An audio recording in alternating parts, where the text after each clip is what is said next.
Good evening, everyone. Welcome to our Bible Ponder for this week. This week I want to do something a little bit different, and I'll do it for the next couple of weeks as well, where I'm going to cover a few concepts and texts that aren't necessarily in the common Bibles that we have in front of us usually. So today I want to talk a little bit about a chapter of the book of First Maccabees. And First Maccabees is a book of the Bible if you are a Catholic or if you are Greek Orthodox. If you have a Catholic version of the NRSV, you'll have First Maccabees actually there in your Bible, along with a few other books. For those of us who are Protestants, will often call these apocryphal books, and they are about as close as you can be to being in the Bible without being in the Bible.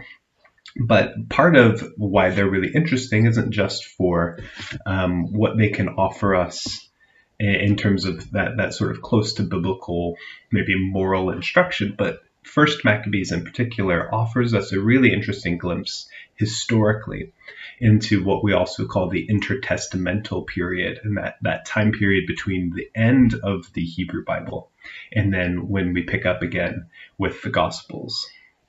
And First Maccabees comes at a time pretty close to when the book of Daniel was written. It recounts events in the 160s BC, when Antiochus Epiphanes, who is a descendant of Alexander the Great, is ruling over sort of part of the Greek kingdom, and he has certain we'll say ignoble exploits in around Jerusalem and in Israel, and the Israelites revolt. And First Maccabees is really about that revolt, who they followed a man called Judas, who then became known as Maccabeus, or the Hammer. And he leads a revolt against Antiochus Epiphanes and their army, and ends up sort of kicking them out. But it also then leads to eventually Roman rule after that revolt, and after other historical events, they end up getting taken over by Rome. But it offers also, I think, again, coming on from where we were in our previous series looking at Lamentations, where we were looking at biblical poetry and Hebrew poetry. And specifically, this poetry is about the destruction of Jerusalem and the destruction of the temple and the way they felt about the loss of that temple. So after those events, you have later on with Ezra and Nehemiah, you hear the stories of the sort of return and how Ezra and Nehemiah lead people to rebuild the walls of Jerusalem, to rebuild the city. And then eventually over time, the temple itself is rebuilt. And historically, that's called the Second Temple. And that lasts for quite a few years, several hundred years, until it is eventually destroyed in 70 CE or 70 AD, when it is destroyed by the Romans. But this particular passage, I think, gives us, again, that glimpse, as Lamentations did, to the feelings towards the temple, the feelings towards Jerusalem that the Israelites had. First Maccabees will also give us that same glimpse, but even closer to Jesus, how the people of Israel were feeling about the temple and about what was going on. And it shows us more clearly the historical situation in which Jesus was living, and in which Jesus is acting as a prophet, as a preacher, as a political agitator, and as a Messiah. So it's quite long, so I'll read through it fairly quickly and just make a few comments, but really listen for some of those historical markers. I think you'll recognize some from just a general overview of history, and you'll also be able to pick up some of the way it sounds like a lot of other biblical stories, and I'll point that out along the way. Originally, this would have been written in Hebrew. The copies of it we have, the best copies, are translated into Greek along with the rest of the Old Testament. Most of the oldest copies of the Old Testament we have are in Greek, even though it was written in Hebrew, because it was translated that way and then able to be copied, because that was the more common language. So this is Hebrew translated into Greek, and now we have it in English. So First Maccabees, chapter 1, verse 1. After Alexander, son of Philip the Macedonian, who came from the land of Kittim, had defeated King Darius of the Persians and the Medes, he succeeded him as king. That's Alexander the Great. He had previously become king of Greece. He fought many battles, conquered strongholds, and put to death the kings of the earth. He advanced to the ends of the earth and plundered many nations. When the earth became quiet for him, he was exalted, and his heart was lifted up. He gathered a very strong army and ruled over countries, nations, princes, and they became a tributary to him. Again, this is just the story of Alexander the Great that we know from history. After this, he fell sick and perceived that he was dying, so he summoned his most honored officers, who had been brought up with him from youth, and divided his kingdom among them while he was still alive. And after Alexander had reigned 12 years, he died. Then his officers began to rule each in his own place. They all put on crowns after his death, and so did their descendants after them for many years, and they caused many evils on the earth. From them came forth a sinful root, Antiochus Epiphanes, son of King Antiochus. He had been a hostage in Rome. He began to reign in the 137th year of the kingdom of the Greeks, and that comes out to about 175 BC. In those days, certain renegades came out of Israel and misled many, saying, "Let us go and make a covenant with the Gentiles around us, for since we have separated from them, many disasters have come upon us." This proposal pleased them, and some of the people eagerly went to the king, who authorized them to observe the ordinances of the Gentiles. So they built a gymnasium in Jerusalem, according to the Gentile custom, and removed the marks of circumcision and abandoned the Holy Covenant. They joined with Gentiles and sold themselves to do evil. This is beginning to sound like the beginning of a lot of other books of the Old Testament, in the books of Judges and in the books of Samuel and Kings. A lot of these stories from the Hebrew Bible begin with Israel and the people of Israel abandoning the covenant, becoming like the Gentiles, leaving behind the ways of the law to conform to the society around them. And so this book starts very similarly. It's in that same sort of line of literature, setting up the scene. We've set the historical scene of Alexander the Great and to his descendants, all the way down to Antiochus Epiphanes, who is a major villain in the history of Israel. And then there were some Jews living there who were like, hey, it's hard being Jewish and being separate. Let's be like the Gentiles. Let's build a gymnasium. Let's stop doing circumcision. Let's be more like the Gentiles. It'll make life easier for us. That is the start of the story, and it has a foreboding sense to it. Verse 16, when Antiochus saw that his kingdom was established, he determined to become king in the land of Egypt, in order that he might reign over both kingdoms. So he invaded Egypt with a strong force, with chariots and elephants and cavalry, and with a large fleet. He engaged King Ptolemy of Egypt in battle, and Ptolemy turned and fled before him, and many were wounded and fell. They captured the fortified cities in the land of Egypt, and he plundered the land of Egypt. And if you remember from some of what we talked about in Lamentations, although this is a little bit of a different historical era, Egypt was often an ally to Israel. After subduing Egypt, Antiochus returned in the 143rd year, that's of the Greek Empire, which is about 169 BC. He went up against Israel and came to Jerusalem with a strong force. He arrogantly entered the sanctuary and took the golden altar, the lampstand for the light, and all its utensils. He took also the table for the bread of the presence, the cups for drink offerings, the bowls, the golden censers, the curtain, the crowns, and the gold decoration on the front of the temple. He stripped it all off. He took the silver and the gold and the costly vessels. He took also the hidden treasures that he found. Does this sound familiar? Does this sound like Nebuchadnezzar? Again, we're getting these parallels here in this story. We're in about 169 BC, but the writer of this document is setting up for us the parallels with Nebuchadnezzar and that sort of ransacking of the temple. Then we get a little poetic section. Taking them all, he went into his own land. He shed much blood and spoke with great arrogance. Israel mourned deeply. In every community, rulers and elders groaned. Young women and young men became faint. The beauty of the women faded. Every bridegroom took up the lament. She who sat in the bridal chamber was mourning. Even the land trembled for its inhabitants. And all the house of Jacob was clothed with shame. Do you hear in that poetry, again, echoing Lamentations there? 2 years later, the king sent to the cities of Judah a chief collector of tribute, and he came to Jerusalem with a large force. Deceitfully he spoke peaceable words to them, and they believed him. But he suddenly fell upon the city, dealt it a severe blow, and destroyed many people of Israel. He plundered the city, burned it with fire, and tore down its houses and its surrounding walls.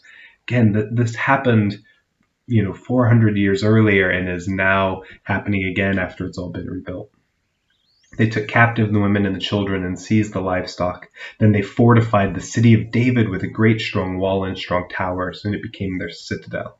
They stationed there a sinful people, men who were renegades. These strengthened their position. They stored up arms and food, and collecting the spoils of Jerusalem, they stored them there and became a great menace. And here we have another poetic section. For the citadel became an ambush against the sanctuary, an evil adversary of Israel at all times. On every side of the sanctuary they shed innocent blood. They even defiled the sanctuary. Because of them, the residents of Jerusalem fled. She became a dwelling of strangers. She became strange to her offspring, and her children forsook her. Her sanctuary became desolate like a desert. Her feasts were turned into mourning, her Sabbaths into reproach, her honor into contempt. Her dishonor now grew as great as her glory. Her exaltation was turned into mourning. Again, echoes of Lamentations there. And that feeling of the desolation of the city and of the temple. But it gets worse. Then the king wrote to his whole kingdom that all should be one people, and that all should give up their particular customs. All the Gentiles accepted the command of the king. Many, even from Israel, gladly adopted his religion. They sacrificed to idols and profaned the Sabbath. And the king sent letters by messengers to Jerusalem and to the towns of Judah. He directed them to follow customs strange to the land, to forbid burnt offerings and sacrifices, and drink offerings in the sanctuary, to profane Sabbath and festivals, to defile the sanctuary and the priests, to build altars and sacred precincts and shrines for idols, to sacrifice swine and other unclean animals, and to leave their sons uncircumcised. They were to make themselves abominable by everything unclean and profane, so that they would forget the law and change all the ordinances. He added, and whoever does not obey the command of the king shall die. So King Antiochus Epiphanes' command is that everyone should become the same in their religious cult practices and be all like him and like the Gentiles and do sort of this whatever Greek way he's practicing. And so it's not just that he wants Israel to stop or that he is sort of outlawing what they're doing. He's actively enforcing a real deep humiliation of their practices, of defiling the Sabbath and festivals, of forgetting circumcision, of sacrificing pigs on the altar, the ultimate unclean animal, the thing forbidden to eat, and he's having it sacrificed on the altar. And so he is really, really pushing their buttons and really riling them up and doing really terrible things. Incidentally, this becomes something that I think the Roman Empire sort of learns from, because one of the things that the Roman Empire does later on when they start conquering the world is they actually, so in some ways, let certain places keep their religious practices because they found that was one way to pacify the people. So specifically in the time of Rome, the Israelites, partly because they're so, they held these things so strongly, and partly because of the Maccabean revolt, the Romans let them keep their religion because they learned that if you try and force them to let go of their religion, they're only going to rebel even sooner. They're only going to hate you even more. So if you let them have their religion, then that's going to help keep the peace a little bit. So to continue on, in such words he wrote to his whole kingdom, that's Antiochus Epiphanes. He appointed inspectors over all the people and commanded the towns of Judah to offer sacrifice town by town. Many of the people, everyone who forsook the law, joined them, and they did evil in the land. They drove Israel into hiding in every place of refuge they had. Now on the 15th day of Chislev, in the 145th year, and that's about 167 BC, they erected a desolating sacrilege on the altar of burnt offering. And this is a phrase that is the similar phrase used in Daniel 7 to talk about the desolating sacrilege or the abomination that causes desolation. Is in some ways it's translated. But what it is they literally went into the temple and sacrificed a pig on the altar in Jerusalem. They also built altars in the surrounding towns of Judah. They offered incense at the doors of the houses and in the streets. The books of the law that they found, they tore to pieces and burned with fire. Anyone found possessing the book of the covenant, or anyone who adhered to the law, was condemned to death by decree of the king. They kept using violence against Israel, against those who were found month after month in the towns. On the 25th day of the month, they offered sacrifice on the altar that was on top of the altar of burnt offering. According to the decree, they put to death the women who had their children circumcised, and their families and those who circumcised them, and they hung the infants from their mothers' necks. But many in Israel stood firm and were resolved in their hearts not to eat unclean food. They chose to die rather than be defiled by food or to profane the holy covenant, and they did die. Very great wrath came upon Israel. So in chapter 1 of 1 Maccabees, we have this scene set up for us. Alexander the Great conquers the world. Generation after generation of his descendants rule, getting all the way down to Antiochus Epiphanes in the 160s, who is intent on putting everyone under his thumb, putting his foot on the neck of Israel. And he is determined to get rid of the Jewish religion, having the books of the law torn, having the festivals not happen, having the Sabbath defamed, and eliminating circumcision, doing all of these things. And there are some people who go along with it, and then there are some who don't. And we'll hear a little bit about that next week and a bit about the revolt that's going to come out of that. But you can see here echoes of the sentiment in Lamentations, echoes of the historical situation of Nebuchadnezzar and the Babylonians. And this sets us up really well for, again, Lamentations and that feeling about the temple in Jerusalem and what happened before the exile. Gives us a glimpse into how people felt about Jerusalem and the temple at the time of Jesus. This is getting us even closer. This is now only 190 years until Jesus comes and starts saying these things in Jerusalem. So we're getting closer historically, and hopefully these events are starting to put flesh and make kind of in Technicolor and 3D the world that Jesus comes into. And we'll see more as we meet maybe Judas Maccabeus and see some of the revolt of what happens. And interestingly, and I think also important about this, is these events also form the basis for the modern day festival of Hanukkah. And the Maccabean revolt is sort of the basis for that festival, which does not come from kind of the Old Testament law, but comes from these events. So it's also something we should know about for our Jewish brothers and sisters. So thank you all for joining us on the slightly different journey that we'll take for the next few weeks, looking at a little bit of the intertestamental period. So thanks for joining us. Thanks for watching along, and have a good week.